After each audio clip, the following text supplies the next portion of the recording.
તો ટૂંક જ સમયમાં આપણી ચોથા મહિનામાં પીએસઆઈની અને લગભગ છઠ્ઠા મહિનામાં આપણી કોન્સ્ટેબલની એક્ઝામ આવે છે. તો ભારતનું બંધારણ જેના આપણે આજે કેટલાક મોસ્ટ આઈએમપી MCQ સોલ્વ કરવાના છે, જે તમને આવનારી એક્ઝામમાં ખૂબ જ ઉપયોગી થઈ શકે છે. તો ચાલો શરૂ કરીએ. ભારત દેશના બંધારણીય વડા કોણ છે? એ. ભારતના વડાપ્રધાન. બી. ભારતના રાષ્ટ્રપતિ. સી. ભારતના મુખ્ય ન્યાયાધીશ અને ડી. નાયબ વડાપ્રધાન. તો ભારતના બંધારણીય વડા કોણ છે? ભારતના બંધારણીય વડા આપણા છે ભારતના રાષ્ટ્રપતિ. બંધારણીય વડા ભારતના રાષ્ટ્રપતિ છે. વહીવટી વડા વડાપ્રધાન છે. ઓકે, ચલો આગળનો ક્વેશ્ચન જોઈએ.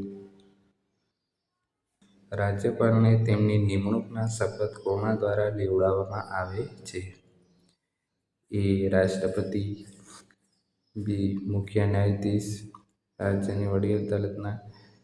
સી. રાજ્યના મુખ્યમંત્રી અને ડી. મુખ્ય ન્યાયાધીશ સર્વોચ્ચ અદાલતના. તો દોસ્તો, રાજ્યપાલને કોણ શપથ લેવડાવે છે? તો મુખ્ય ન્યાયાધીશ, જે રાજ્યની વડી અદાલતના હોય છે તે. જ્યારે રાષ્ટ્રપતિને મુખ્ય ન્યાયાધીશ સર્વોચ્ચ અદાલતના શપથ લેવડાવે છે. આગળનો ક્વેશ્ચન. ભારતના સંસદમાં કોનો સમાવેશ થાય છે? એ. લોકસભા અને રાજ્યસભા. બી. લોકસભા, રાજ્યસભા અને રાષ્ટ્રપતિ. સી. લોકસભા અને રાજ્યસભા. તો ભારતની સંસદમાં કોનો સમાવેશ થાય છે? તો બી. લોકસભા, રાજ્યસભા અને રાષ્ટ્રપતિ. ભારતની સંસદમાં લોકસભા, રાજ્યસભા અને રાષ્ટ્રપતિનો સમાવેશ થાય છે.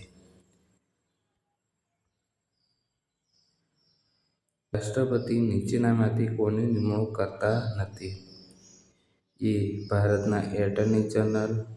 બી. રાજ્યના ચીફ સેક્રેટરી. સી. સર્વોચ્ચ અદાલતના ન્યાયાધીશ અને ડી. રાજ્યના રાજ્યપાલ. તો જવાબ આવશે બી. રાજ્યના ચીફ સેક્રેટરી.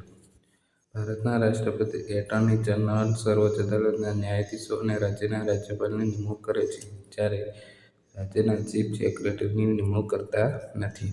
કયા બંધારણીય સુધારાથી ભારતના બંધારણમાં મૂળભૂત ફરજોનો સમાવેશ કરવામાં આવ્યો છે? એ. 42માં. બી. 43માં. સી. 44માં. ડી. 45માં. તો આપણો જવાબ શું આવશે? એ. 42માં બંધારણીય સુધારાથી મૂળભૂત ફરજો ભારતના બંધારણમાં ઉમેરવામાં આવી છે. રાષ્ટ્રપતિ પોતાની સહીથી કરેલા લખાણથી પોતાના હોદ્દાનું રાજીનામું કોને સંબોધીને આપી શકે છે? એ. વડાપ્રધાન. બી. ઉપરાષ્ટ્રપતિ. સી. ઉચ્ચતમ ન્યાયાલયના મુખ્ય ન્યાયમૂર્તિ અને ડી. લોકસભાના સ્પીકર. તો રાષ્ટ્રપતિ પોતાનું રાજીનામું કોને આપી શકે છે? તો કે ઉપરાષ્ટ્રપતિને સોંપે છે. વાણી સ્વતંત્રતાના અધિકારની જોગવાઈ કઈ ધારામાં કરવામાં આવી છે? એ. 22. બી. 19. સી. 25 અને ડી. 18. તો આપણો જવાબ શું આવશે? બી. 19. લોકસભાના સભ્ય થવા માટેની લઘુત્તમ વય કેટલા વર્ષની છે? એ. 25. બી. 35. સી. 30 અને ડી. 28.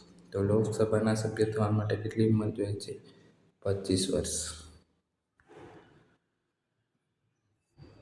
ભારતના રાજ્યોમાં રાષ્ટ્રપતિ શાસન કયા અનુચ્છેદ મુજબ લગાડવામાં આવે છે?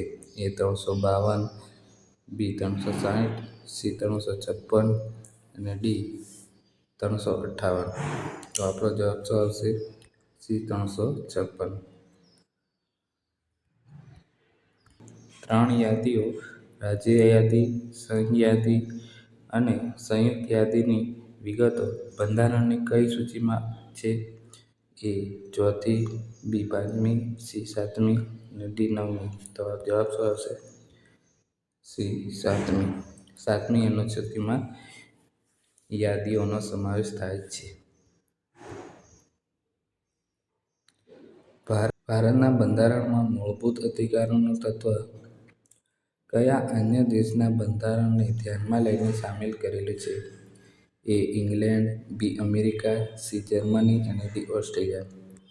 તો મૂળભૂત અધિકારો કયા અમેરિકાના બંધારણમાંથી લેવામાં આવ્યા છે. અને ફરજો એ ક્યાંથી લેવામાં આવી છે? રશિયાના બંધારણમાંથી ફરજો લેવામાં આવી છે. તો આગળનો ક્વેશ્ચન જોઈએ.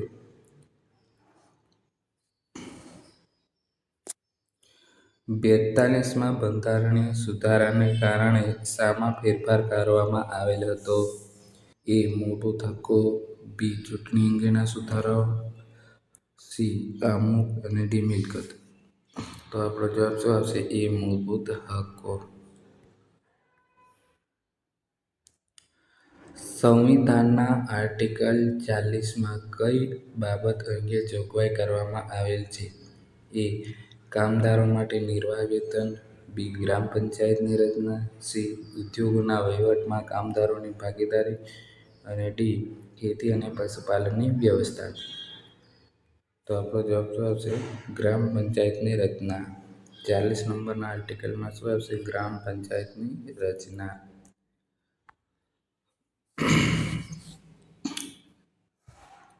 નાણાં બિલ કઈ જગ્યાએ રજૂ કરવામાં આવે છે? એ રિઝર્વ બેંક ઓફ ઇન્ડિયા, બી માત્ર લોકસભા, સી માત્ર રાજ્યસભા, ડી રાજ્યસભા અથવા લોકસભા કોઈપણ ગૃહમાં. તો નાણાં બિલ માત્ર લોકસભામાં જ રજૂ કરી શકાય છે.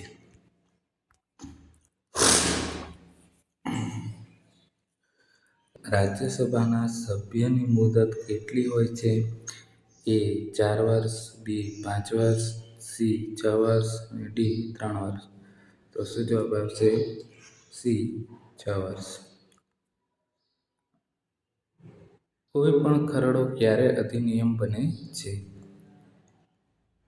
એ વડાપ્રધાન તેમની સંમતિ આપે, બી જ્યારે સંસદના બંને ગૃહો તેને પસાર કરે અને રાષ્ટ્રપતિ સંમતિ આપે, સી જ્યારે તેને સંસદના બંને ગૃહો પસાર કરે અને ડી આપેલામાંથી કોઈ પણ નહીં. તો આપણો જવાબ શું આવશે? કોઈ પણ ખરડો ત્યારે બને જ્યારે સંસદના બંને ગૃહોમાંથી પસાર થાય અને રાષ્ટ્રપતિ તેની સંમતિ આપે, ત્યારે ખરડો અધિનિયમમાં બને છે. ઓકે, આગળનો ક્વેશ્ચન. નીચેનામાંથી કયા સંગઠને આયોજન પંચનું સ્થાન લીધું છે? A national institute for transforming India, B planning and development board, C Parivartan Aayog અને ડી આપેલામાંથી કોઈ નહીં.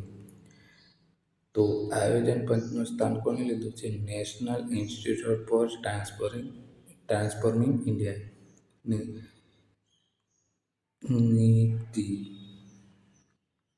આયોગ. નીતિનું પૂરું ફોર્મ શું છે?